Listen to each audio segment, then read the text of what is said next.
আল্লাহ তাআলা বলেন, যখন হাসরের মাঠ কায়েম হবে, হাসরের মাঠ যখন কায়েম হবে, নাফরমানরা, পাপীরা, সমস্ত অপরাধীরা হাসরের মাঠের দৃশ্য এক নজর চতুর্দিক দেখার পর, অবস্থাটা উপলব্ধি করার পরই ইউবলিসুল মুজরিমুন, আল্লাহ বলে সব পাপীরা একেবারে ভেবাচেকা, একেবারে এলোমেলো, অস্থির, পেরেশান হয়ে যাবে। হায়, এখন কি হবে? এখন কি হবে?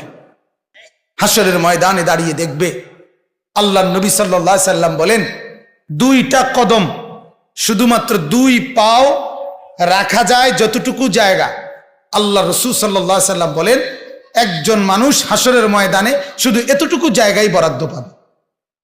এক সুতা ডানে বামে সামনে পিছনে আগ পিছ করতে পারবে না, এক সেকেন্ডের জন্য বসতেও পারবে না।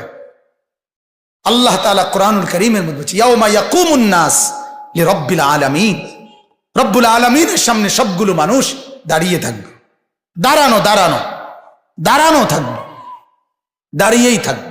মাথার 1.5 হাত উপরে সূর্য, আল্লাহ বলবে, সূর্য তোর সমস্ত তাপ আজ ছেড়ে দে, খুলে দে তোর সব তাপ। পায়ের নিচের জমিন উত্তপ্ত তামার মতো উত্তপ্ত হয়ে যাবে।